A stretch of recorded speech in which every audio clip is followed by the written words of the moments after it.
मुझे UP police की काबिलियत पे पहले से कभी शक नहीं था, लेकिन मेरा ये मानना है पुलिस सरकार की होती है और जो सरकार कहती है पुलिस उस हिसाब से काम करती है।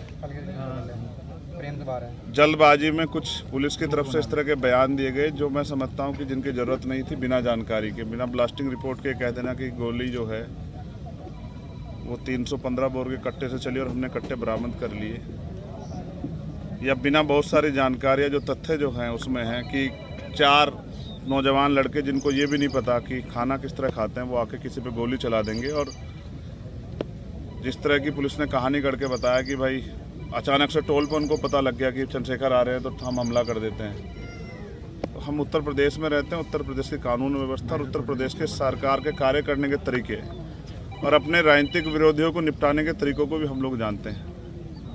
किसी को सीबीआई ईडी इनकम टैक्स से निपटा रहे हैं, किसी को मुकदमों से जेलों में ठूस के जबरन झूठे मुकदमे लगा के झूठे गवाह तैयार करके निपटा रहे हैं, और जो उनसे नहीं बचे हैं उनको गोली के जरिए जो है निपटाने काम कर रहे हैं। इसलिए मैं अभी जांच के कई तथ्य हैं और जांच लंबी चलने वाली, मुझे उम्मीद है कि पुलिस बिना किसी दबाव के निष्पक्ष जो है वो इन्वेस्टिगेशन करेगी और इसके पीछे कौन है, किसने किसके कहे पे, किसके इशारे पे, किसने पैसा दिया, हथियार कहाँ से आए, ऑटोमेटिक पिस्टल्स कहाँ से वो बरामद हुई, कौन कौन इसके पीछे है, कौन मॉनिटर कर रहा था, कौन जो है रेकी कर रहा था, इन सब की जांच हो।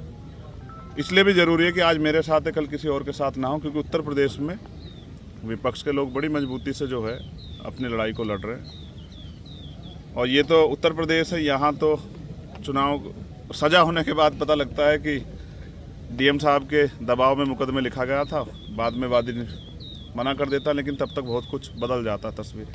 पुलिस के आज के खुलासे से आप संतुष्ट हैं या नहीं? मैंने कहा कि मैंने उनको पर्याप्त समय दिया कि वो अपनी कार्रवाई को, गिरफ्तारी की प्रक्रिया आगे बढ़ाए। तो गिरफ्तारी हुई है। मुझे नहीं लगता कि जिन्होंने इतना बड़ा हत्याकांड, तो पुलिस ने कहा ना, आपने सुना कि भाई वो हत्या करना चाहते थे, तो जो हत्या करना चाहता था उसके पीछे कोई बड़ा कारण हो, छोटा कारण नहीं हो, जिस तरह कारण को आप हवाला दे रहे हो। और मैं लोकतांत्रिक व्यवस्था में हूँ, संविधान को मानता हूँ। मैं जहाँ तक मैं मानता हूँ, मैंने किसी का बुरा नहीं किया। आप सब लोग जानते हैं, मैंने किसी को बुरा ना कहा ना किया। मैंने प्रयास किया कि जिसके भी साथ खड़ा हो पाऊँ, जिसकी भी मदद कर पाऊँ, जिसके भी आंसू पहुँच पाऊँ। और ये मैंने सीखा अपने जो सीनियर लोग हैं उनसे। आजम भाई उनमें से एक शख्सियत है जिनसे मैंने सीखा किस तरह से लड़ाई लड़ी जाती है कमज़ोरों की। तो मुझे लगता है कि अभी उनको जल्दबाजी ना करते हुए, माहौल शांत है, हम लोगों ने लोगों को शांत रखा है, हमने अपील की है। उस समय ईद का त्यौहार था, हमारे कंधों पर जिम्मेदारी थी, हमने लोगों से अपील की, लोगों ने हमारी बात को माना भी। तो वो जल्दबाजी ना करें, बिना ब्लास्टिंग रिपोर्ट के कह देना कि गोली कौन सी, हमें पता है गोली कौन सी है। तो जल्दबाजी ना करें, सारे जो जितने भी जो तथ्य हैं, जितने भी जो दिशाएं, उन पर सब पे काम करें।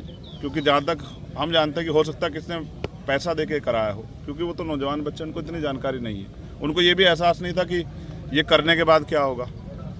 तो इसलिए इससे बहुत बड़ा नुकसान हो सकता था प्रदेश स्तर पे भी और देश स्तर पे भी। इसलिए मैं प्रयास करूंगा कि सरकार के दबाव में जल्दबाजी ना करें और जिम्मेदारी से जांच को आगे बढ़ाएं और सभी तथ्यों पर जांच करें।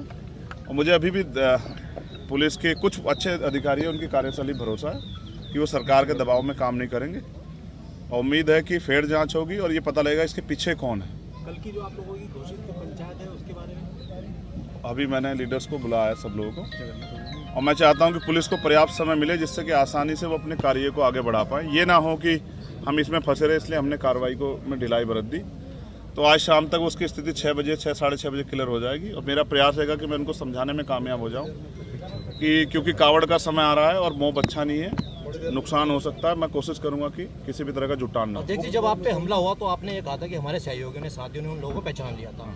तो जिस प्रकार उनके आज आपने देखो प्रेस वार्ता हुई, तो क्या लगता है वही व्यक्ति थे? नहीं, दिखाए नहीं। आपने देखा क्या दिखाए? आपने देखा हो तो मीडिया के लोगों ने बताओ। फोटो भी वायरल हो चुके हैं सर, आपने देखा होगा। नहीं, पुलिस की कार्यशैली ऐसी, फोटो किसी का दिखाते हैं, जाता कोई है, हथियार कोई होता है, लगाया कोई जाता है, पकड़ते कहीं से हैं, दिखाते कहीं से हैं। तो इतने कम समय में कट्टे से तो फायर नहीं हो सकती लगातार, और फायर 6-7 हुई है, 3 नहीं हुई है। तो मैं कह रहा हूँ ना, अभी जांच कर लें, जल्दबाजी ना करें।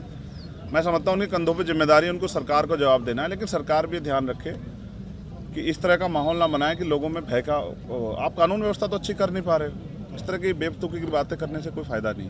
तो मुझे उम्मीद है कि पुलिस जाँच के इसको सही ओर ले जाएगी और जांच को भटकाने काम नहीं करेगी। मुख्यमंत्री ब्रजेश पाठक कह रहे हैं कि चंद्रशेखर तो मेरे भाई की तरह है और हम उनको सुरक्षा मुहैया कराएंगे। अब से पहले वो जिस पार्टी में रहे, हमने उस दल में काम किया, तो मेरे ऐसा नहीं, राजनीति में किसी बुरे संबंध नहीं होते हैं।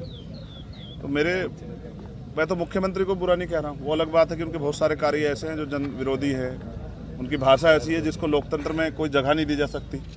लेकिन फिर भी मैं कहता हूँ कि ठीक है, उनको अपनी सरकार, जनता ने बहुमत दिया, चलाएं। और किसको सुरक्षा नहीं देनी है, किसको देनी है, तो सरकार को तय करना है।